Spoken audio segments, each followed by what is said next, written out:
It's so easy to get caught up in and take for granted what you already know about it. The world out there, for the most part, probably doesn't have that same background that you do. If you tell the client end of this week, they think that means tomorrow. By slowing down, it'll actually allow you to build out a proper strategy. A true brand is something that evokes emotion from the audience. Anything that makes life easier for your client is usually going to be the differentiators you're looking for and how to separate yourself. So how do you build a great relationship with a customer? Underpromise, overdeliver. Every business wants customers to like their brand, but that doesn't mean that they recognize the logo or remember the name. It means they feel something when they interact with the business. They trust it, they understand what it stands for, and when something goes wrong, there's enough of a relationship there to work through it. So with that, I'm excited to be joined today by Jared Harman.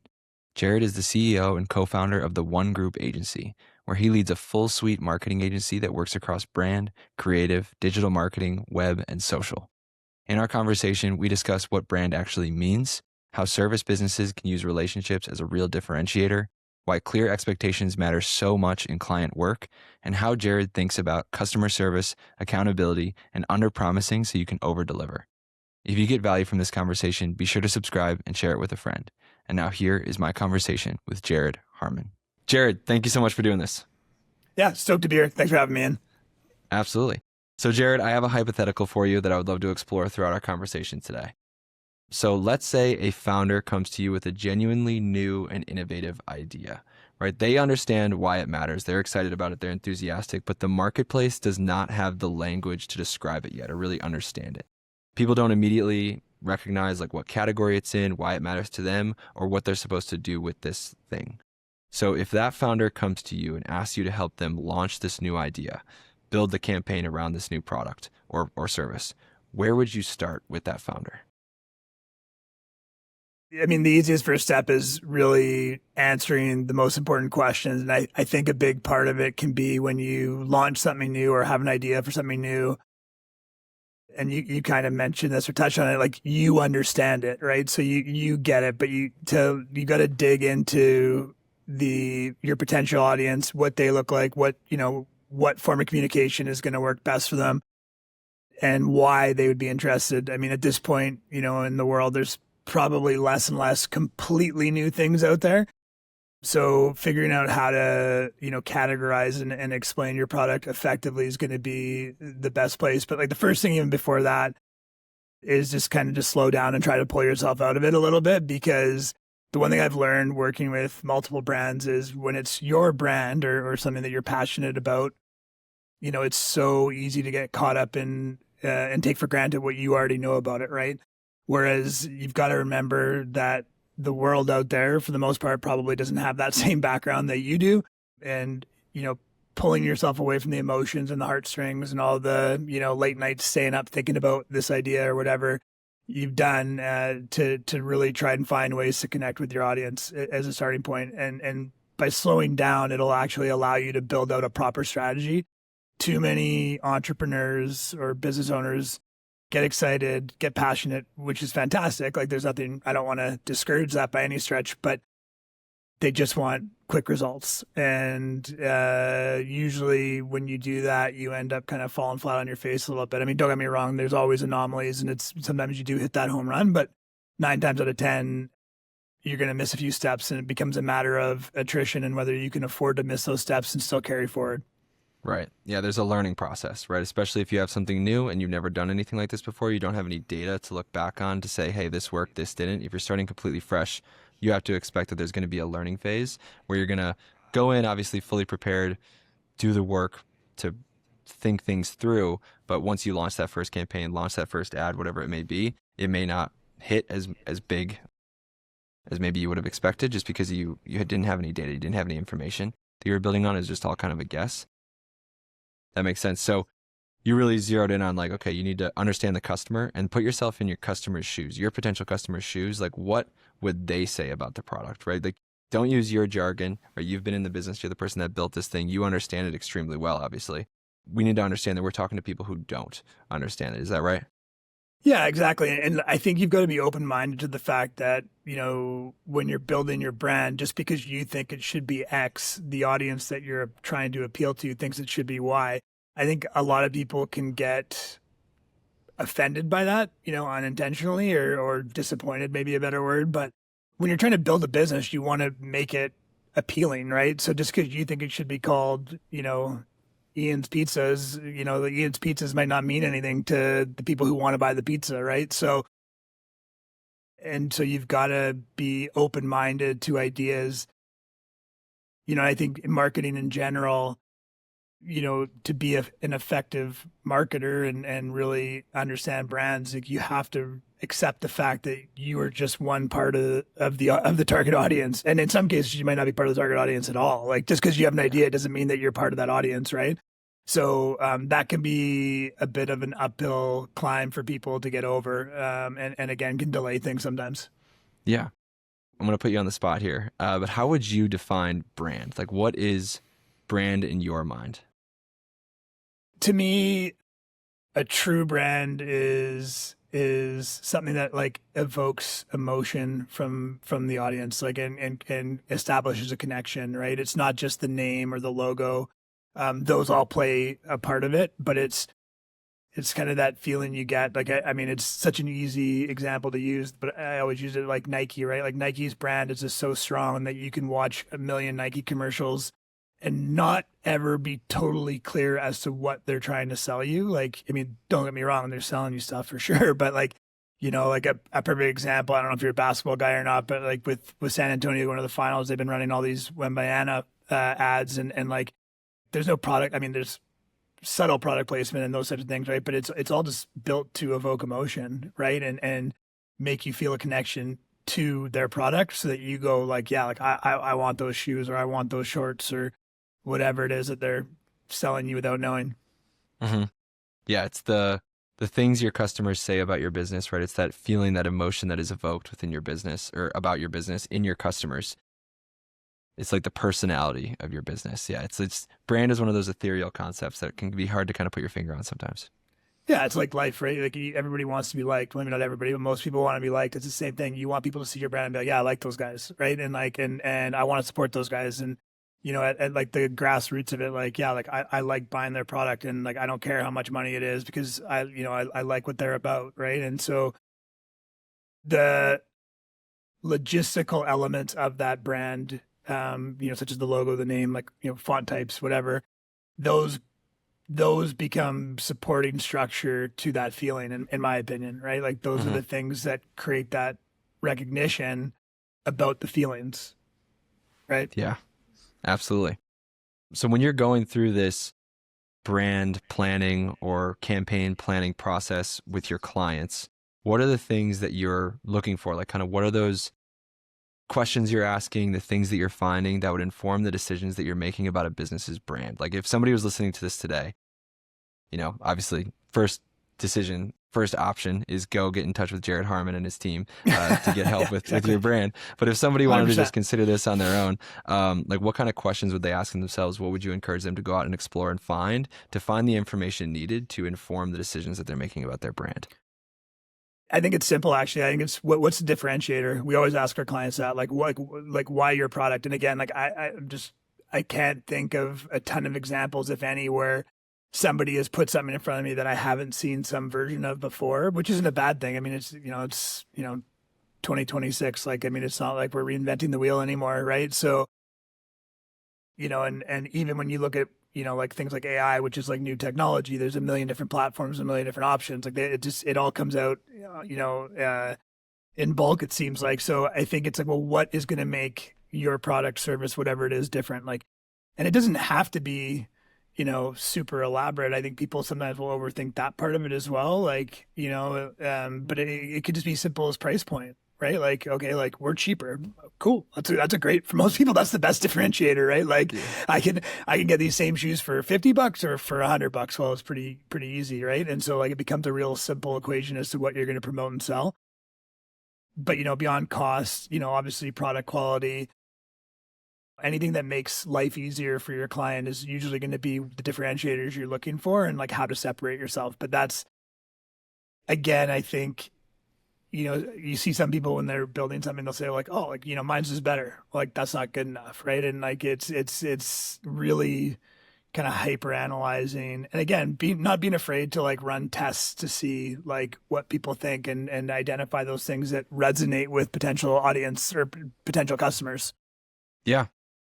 I think it's worth underlining something that you said there is, you got to hyper analyze, which I think I'll reword into saying that you need to get more specific, right? You can't just say better, higher quality, right? You need to get a lot more specific, especially in the world of marketing.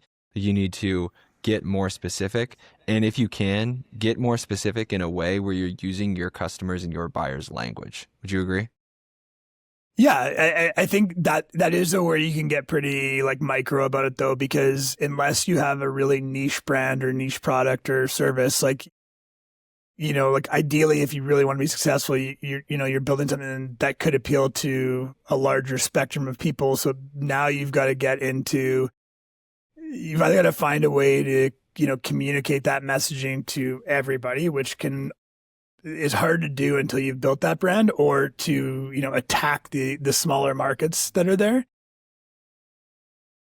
And that becomes a question of budget, right? Like we've got this one client. It's a really unique training facility, like really targeted in terms of like how it offers its services. But there's really like a bunch of 15 to 20 niche categories that would be appealing, and like a campaign targeted at one niche category won't hit the other one. So it's now you're trying to figure out either how to broad swipe everybody or really dial each campaign down to go after those individual audiences.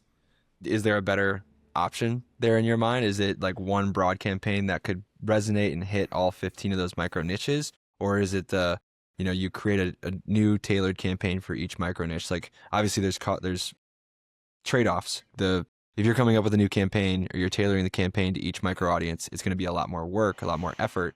Is it worth it? Like, does it pay off? So my initial answer is if you can run a bunch of different campaigns and a bunch of different, assets that are targeted at specific audiences, I will always say that that's the better option, because you're just increasing your opportunity to connect. And worst case scenario, you're just learning across the board, right? And so like you're like, even if the campaign's a total flop, you're going to build a bunch of data and information that will hopefully help the next campaign. So I would always say it's better. But the problem is that becomes a budget challenge for a lot of companies, right? Yeah. And so whether it's just like the simple cost of doing that or just the time and resources required to do it, right? And so that usually leads back to like the broader piece, and which, like I said, can be a challenge depending on what it is you're doing. And that even then the variables are too many to be able to answer that definitively. I think it kind of speaks to my first comment where you have to approach it like on a case by case basis as to what you're doing and how you're doing it. So for sure. Yep. It's a science, right? And there's it really depends on the exact situation. 'Cause there are so many different variables that go into it 100%. And I know I'm putting you on the spot trying to these generalizations. I love it. Cool. Another thing that I think is worth saying, just because it's an idea that popped in my head, but you talked about how today there really aren't that many new things being made, right? Shoes have been around, training gyms have been around, like these things, none of this stuff is new. So a lot of the reinvention isn't really happening on the frontier of new products, new services, new things. But I think a lot of the reinvention and the innovation is happening on the branding, right? Like if you don't have a new product or a new service, you need to have an innovative brand or like a new angle in which you're talking about this thing, which I think is a really cool idea. It's like, okay, you can sell shoes, but you just sell them sell them in a very different way, right? You have a very different brand of shoes, right? That's why we have 80 different shoe companies that are out there, because they all came up with a new category or a new way that they were branding themselves. Is there anything there that you think is worth expanding on? Like, okay, maybe you're not coming out with a new product or service, but you need to come up with a new innovative way in which you're branding if you want to carve out a market for yourself. Yeah, there's an element of, copycat, marketing that goes on there. And it's like, everybody kind of follows the trends in terms of how they're doing it, right? And I think what we're seeing right now is successful campaigns are becoming more experiential in terms of, like how people can engage. And it's like, engagement, right? And quality over quantity, like all those things that, buzzwords, whatever that you hear.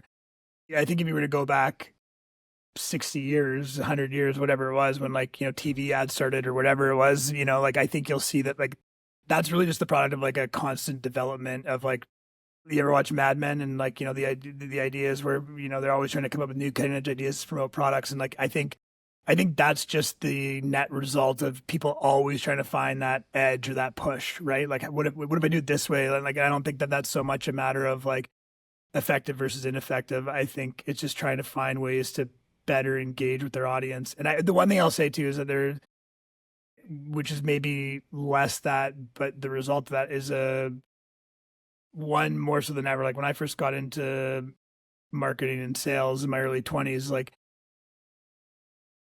ROI wasn't like a thing. Like it was, it was, but it wasn't something people were concerned about, right? It was like people were concerned about brand awareness. Like they weren't necessarily like, okay, $1 in equals $2 out or whatever. Whereas so I think there's, a renewed focus on that ROI because of the data. Like now you can actually test and gauge that. So there's that piece of it. But, at the end of the day, people are always just trying to find the best way to sell all of us something. And so it's and trying to break those boxes, as best they can to get in our faces and get us to purchase. Absolutely. That is the never-ending battle that we're all in on one side or the other. So you've been in the game for a long time and you have built a team.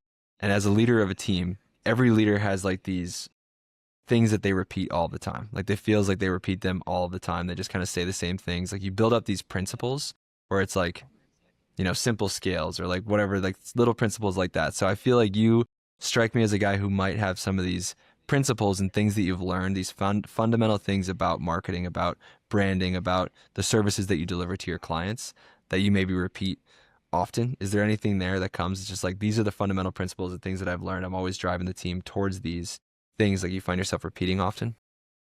Yeah, I think I don't think any of them are super like groundbreaking. I like one big thing is just being proactive, which isn't like, again, nothing, super special or fancy, but it's just, I find in the marketing agency world, I mean, when you're dealing with like, I think we've got about 40 retainer clients that we deal with on a monthly basis. When you have that kind of volume, like it can become challenging to get outside of the routine and like, look for ways to be better for our clients or look for ways to help our clients perform better, because it's just, there's so much that goes into like this, like the basic function of it that can be tough.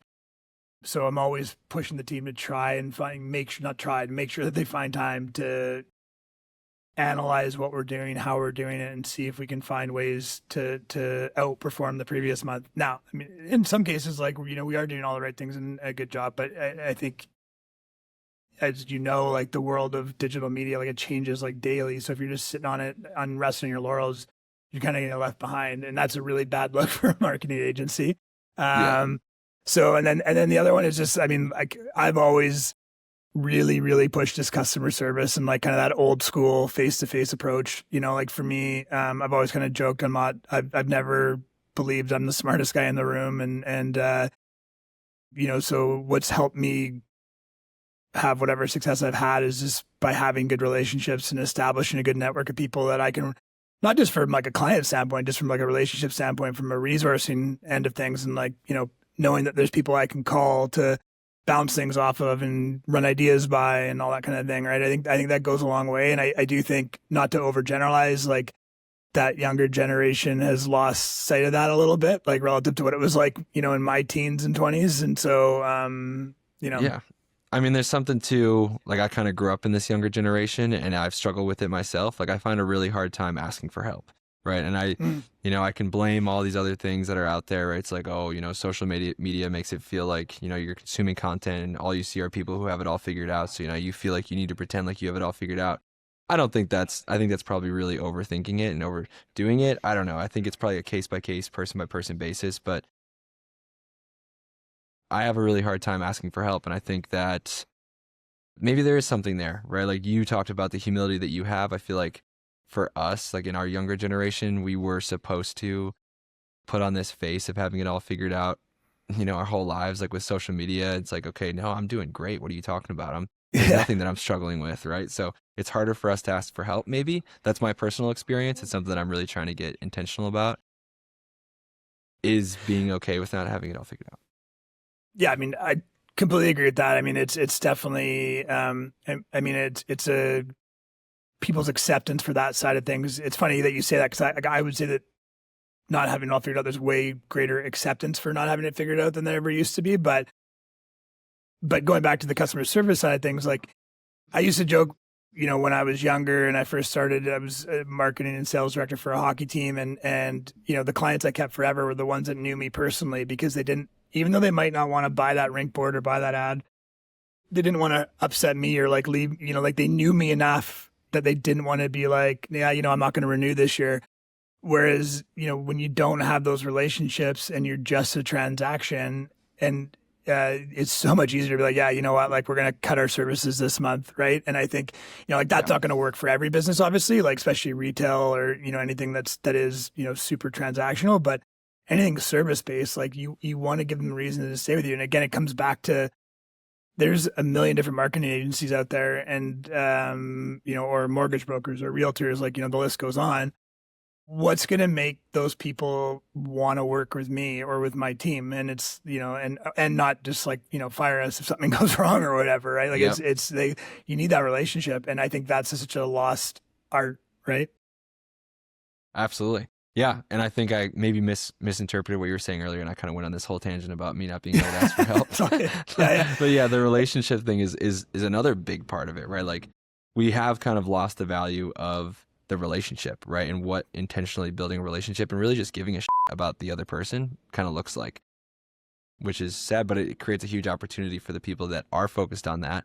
If you do come in with a really intentional care and focus on developing and nurturing and building this relationship with everybody that you work with, it's going to go a really long way in your business. And I think I find myself trying to do this all the time, but like tying back things that we're talking about now to things that we mentioned earlier.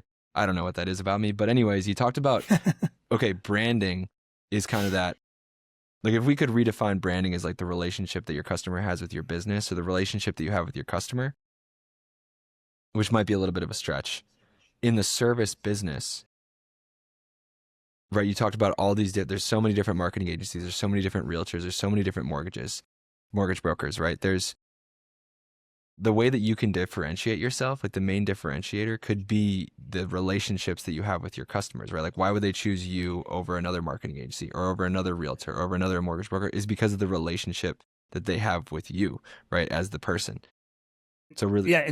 In service sorry to interrupt. Yeah, but in service, that is the differentiator in my opinion. Cause like you've got to assume and expect that if you're in a service based industry, like, I don't know, it'd be kind of disappointing if you didn't think you were any good at what you do, right? Like, so I'm going to like assume that you think you know what you're doing or that your quality of work is good. And so like, for us, like, yeah, like obviously I think we're good at what we do, but I also don't think that we're not prone to, or, we're not able to make mistakes. Of course we do. Like, we f up every once in a while and it's not never a fun conversation, but like, I'll tell you, it's a lot easier to have that conversation with a client when you have a relationship with them and you can call them and say, hey, like, whatever, we tried this, didn't work, or whatever the case may be, as opposed to like sending them an email, or whatever it might be. Yeah. And so being responsible for, and for, what your output is and what you produce, I think is a big piece of it as well.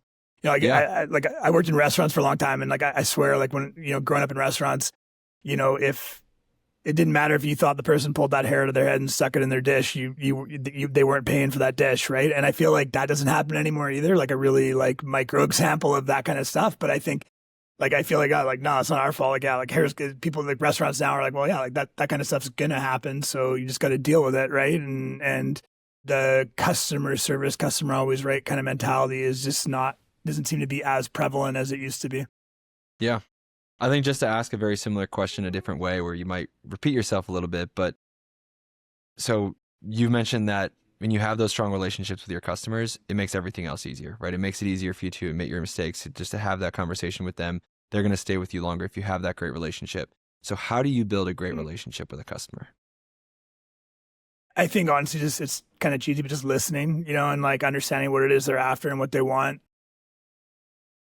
I talked about being open-minded before, but just trying to be open-minded about what they're after. I think we've always been intentional about not trying to like force clients into spending, spending money just for the sake of spending money. And I think that actually goes a long way for us, because trying to, work to customize packages that fit their budgets and their needs and their goals and objectives, I think can go a long way. But again, I think it's just about being yourself, and like not trying to BS your way through the relationship. And like where I've lost clients is, where I've had a hard time before is where you go in like, maybe being a little bit too cocky or arrogant about the opportunity, and just letting that get in the way of just like having a conversation and letting them into my world a little bit so that they'll let me into their world a little bit so that we can build that relationship, right? It's, it's just like, and I would say it's kind of cool in a way. Like a lot of my clients have become friends, which can be tough sometimes too, don't get me wrong, but it goes a long way. Yeah. Yep. Sometimes when they become too friendly, then they start, honestly, like there's an internal thing with you. It's just like, well, yeah, okay, sure. We can shave a $1,000 or $2,000 off there or whatever. Like you start giving them discounts, whatever. So it can be tough. Yeah. Same. I was the same. Same with me, but it makes business a lot more fun when you're working with people that you really enjoy. And I think if we could summarize, like, how do you build a great relationship with a customer, is you just care about them, or you just genuinely care. You're not coming into this relationship looking to get something from them, but you're looking for all the ways that you can give and you can serve and you can provide value, right? And just honestly entering that relationship from the mindset of just, I want to help this person in any way that I can. That doesn't mean that I'm just going to force, like, get them to move up to the next level. It's just, I'm going to do whatever is best for them based on what I've heard them say, which I love that you said listening. So it's just really listening and identifying the ways, okay, how can I genuinely help this person? And then just following through on that. And then I think another great thing that I think is worth sharing is there's a great clip from Alex Hormozy.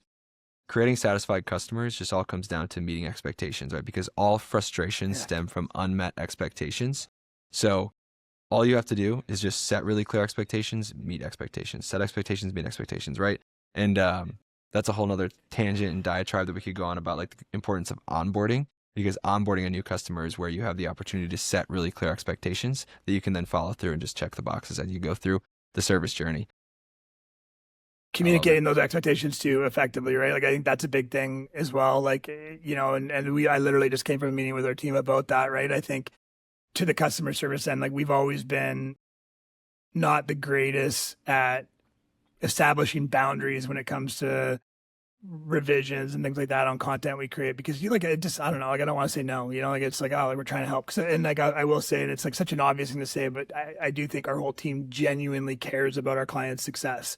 So like if they're not happy with the video, like the social, whatever it is that we're doing, the last thing you want to be is like, sorry, man, like you're stuck with it. Like, like you only paid for one revision, get bent. Right. And so we constantly like push and push and push, which, hopefully our clients appreciate. But the backside of it is that you can only go so far before it's costing money. And that does have an impact. So I'm always on the team about like, nobody's going to get mad if we say they only get 2 revisions or 1 revision. And this is like a really small example, obviously. But if you don't tell them they only get 1 or 2 revisions and then you try to implement that after the fact, you're hooped. Like you're like, so like it's, even though those expectations aren't unreasonable, I think it's just, if they're not communicated effectively, that's going to be another challenge. Yep. The set expectations part of that equation is absolutely critical, right? Yep. If you don't intentionally and clearly set those expectations in the mind of your customer, they're going to be setting their own expectations. Like a really great example, I was literally talking about this Sunday night, went out to dinner with some friends. And we walk into the restaurant, it's packed, we had no reservation. We go up to the front desk and we ask, hey, can we get a table for 4? And they said, okay, yeah, great. We don't know how long the wait time is going to be, but just kind of sit over there. It's a nice place. So in my mind, I was like, okay, we're probably going to have to wait like 20 minutes, right? They didn't tell me the expectation. They didn't tell me how long I was going to have to wait. So in my mind, I was like, okay, we'll probably have to wait like 15, 20 minutes was the expectation that I set myself. And then we wait 25, 30, 40 minutes and I'm just getting like, I'm rattled. Just over it. And then we just leave, right? We just leave. I'm like, this is ridiculous. But I think if they had set the expectation and clearly been like, hey, it's probably going to be like 40, 45 minutes, we probably just could have gone downstairs, sat at the bar, waited 45 minutes, been happy because they had clearly set that expectation. So that's the expectations that I set in my mind. So I'm not going to be frustrated when it takes 45 minutes. But if they let me set the expectation myself of 15 minutes, now as soon as it's 20, 30 minutes, I'm going to be pissed, right? So you have to clearly set those expectations. And that's what, in a service business, what onboarding is for, right? Onboarding, the number one objective of onboarding is I always broke it down into two, but the number one priority of onboarding is setting as clear expectations as you possibly can on everything. You're going to get invoices on this day. They're due this day. You're going to get this many revisions. This is what the process is going to look like. We're going to have one day to, film all the content. Then we're going to send it to you to review. Like, you just go through the entire experience and just set exhausting expectations for every level of the experience. Couldn't agree more, because and we've spent a lot of time like constantly reworking our statement of work documents for that reason, to just like constantly add okay, we didn't have this before, so we should, and like this came up recently with this client, so we should just add that in, because like hopefully it never happens, but if it does, at least it's there, right? And I think the other thing too, like to go back to your restaurant example, if they had told you 45 minutes and you walked in at 35, you would have been stoked, right? Like it's like, oh, like 10 minutes early, that's rad, right? And so and like I think people underestimate that. It's like the same meeting I was referencing earlier. We were talking about deliverables, and one of my project managers was like, well, sometimes I'll just tell the client, like, yeah, like probably end of this week. I'm like, I just stopped her and said, like, if you tell the client end of this week, they think that means tomorrow. And like, cause they want it. Like they, they want to see, that new shiny new content or whatever it is we're producing for them. And so you're way better off to tell them middle of next week and then send it to them on Friday. And the difference in the response will be night and day, right? Yep. Absolutely. So. Yeah, you can intentionally give yourself some buffer and then an opportunity to like really impress, right? Yeah, Yep. So it's like, all right, today's Tuesday. We're going to have the content delivered to you by Wednesday next week. But internally, your deadline is Friday. If something goes wrong, you have a little bit of a buffer, or you can just deliver it on time on Friday, and they're going to be absolutely thrilled. I love that. Exactly. That's not something that I've put into practice. Underpromise, overdeliver. Yes, underpromise, overdeliver. I love it. Jared, thank you again so much for the time. I have a couple more questions for you, but before we do that, I want to let people know, how can they get in touch with you? Best way is probably just through our website, onegroupagency.ca, or you can find me on LinkedIn, just Jared Harman. Sweet. Any particular type of customer or business that you're looking to work with? No, we're different that way, to be honest with you. We work with just about anybody and everybody. Like when we started out, I felt it'd be short-sighted of me to say no to potential partners in revenue, and as you're growing your business, and I now I look at it more like we work in so many different industries and categories that it provides some unique perspective for us to be able to beg, borrow, and steal ideas from different industries and apply them in other places, and plus it just keeps things interesting. Yeah, absolutely. You're working in new industries, new audiences, new businesses, Exactly. New products, new services. It's super fun. And it just keeps those creative juices flowing. When you look at One Group Agency, your website, you'll be blown away by the suite of offers and services that you offer to your customers. Like, thank you. It's incredible. Like, I had a marketing agency we built for like 4 years. We had half the amount of services that we provided to our customers, and it was hard. It was a lot. So the fact that you've built a business that offers that scope of services to your customer base, and you've built it to the place that you have, is really a testament to you and your ability and the team that you've built. So props to that. Appreciate that. Thank you. Yeah, absolutely. So my final question for you, Jared, is a recurring question that I ask every guest. If you had a giant billboard that everyone in the world could see for 10 seconds, what would it say and why? Appreciate every moment. I think that even as part of this journey as a business owner, I remember we do some work for a large hotel chain. They've got a beautiful location in the British Virgin Islands. And so when I started this business with my business partner, Matt, we were small. It was just the two of us, right? And so about a year and a half ago, we were on our first trip to the British Virgin Islands. And I remember landing, and I don't know if you've never been there, it's like straight out of a movie. Like you're flying over the water, all of a sudden this little island appears, and it's just one of the most beautiful places I've ever been. And I was telling all my buddies, it was super cheesy, but it was totally a pinch me moment, right? Like I can't believe work has taken me here. And so I think, especially as I get older, the more you appreciate all the little things and those opportunities and experiences along the way. So amazing. Appreciate every moment. Jared, thank you so much for the time today. Yeah, it was awesome. Thanks for having me on. Thank you for listening. The main thing that I'm taking away from my conversation with Jared is that brand only matters if the customers can really feel it. A logo, a fancy message, or a campaign can create recognition, but the relationship is what makes people stay. Jared's point about service businesses really stood out to me because customers assume that you're competent before they hire you. What they're really evaluating over time is whether or not you listen, communicate clearly, and own your mistakes. That means brand is not separate at all from operations. It is reinforced or weakened every time your customers interact with your business and your team. If you want to get connected with Jared, you can find the links to his website and LinkedIn in the description of this episode. And if you're an author and you want your readers to engage more deeply with your ideas, download the free Program Execution System toolkit in the description. It'll show you how to install what I call execution infrastructure for your book, and I'm excited to get your feedback. Thank you for listening, and I'll see you all in the next one.